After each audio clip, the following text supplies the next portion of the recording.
Dengan ini dana pensiunan PNS akan naik drastis. Jakarta, Menteri Keuangan Sri Mulyani Indrawati pernah blak-blakan soal uang pensiun menjadi beban buat negara. Pernyataan itu disampaikan Sri Mulyani Indrawati dalam rapat dengan Komisi Si DPR, Rabu, tanggal 24 Agustus tahun 2022. Sri Mulyani pun ingin reformasi dalam urusan uang pensiun yang selama ditanggung APBN.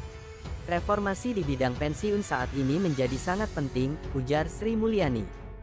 Jika kondisi ini dibiarkan terus-menerus, maka akan menjadi risiko jangka panjang. Pasalnya dana pensiunan saat ini dibayarkan terus-menerus hingga pegawai meninggal dan diteruskan ke pasangan dan anak hingga usia tertentu. Ini akan menimbulkan risiko yang sangat panjang. Apalagi kalau lihat jumlah pensiunan sangat meningkat, tutur Sri Mulyani. Sementara itu, dalam kesempatan yang sama, Direktur Jenderal Anggaran Kementerian Keuangan Isa Rahmatarwata menyebutkan saat ini dana 2.800 triliun terdiri dari pemerintah pusat 900 triliun dan Pemda 1.900 triliun.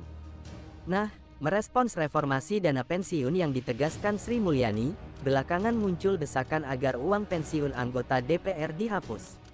Salah satunya dari ex-Menteri Kelautan dan Perikanan Susi Pujiastuti menjadi salah satu tokoh yang mendukung hal ini. Dukungannya untuk menghapus pensiunan wakil rakyat disuarakan lewat akun Twitternya, @susipujiastuti. Yes, support Ibu SMI 100%, cuit Susi menanggapi sebuah tautan berita nasional soal usulan penghapusan uang pensiun DPR MPR, dikutip Detikcom pada Jumat tanggal 2 September tahun 2022. Susi juga sebelumnya mengomentari pemberitaan terkait skema pensiunan PNS yang mau dihapus. Malah menurutnya para mantan menteri seperti dirinya juga tak perlu diberikan jatah pensiun.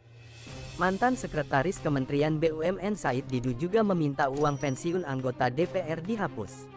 Melalui akun Twitternya @mesaid_didu, dia menilai uang pensiun yang diterima wakil rakyat kelewat besar dan tidak adil bila dibandingkan dengan pensiunan PNS.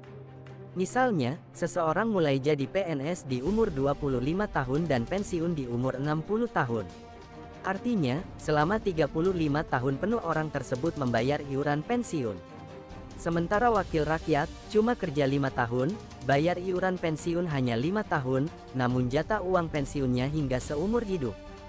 ASN masuk umur 25 tahun, pensiun umur 60 tahun, 35 tahun bayar iuran, menerima pensiun hanya 10 tahun. DPR masuk umur 35 tahun, kerja 5 tahun, pensiun umur 40 tahun, hanya 5 tahun bayar iuran tapi terima pensiun selama 30 tahun, tulis Said. Di media sosial suara-suara dukungan penghapusan jatah pensiunan DPR juga mulai bergema. Akun Twitter @poljokesit menyampaikan dukungannya soal penghapusan uang pensiun wakil rakyat.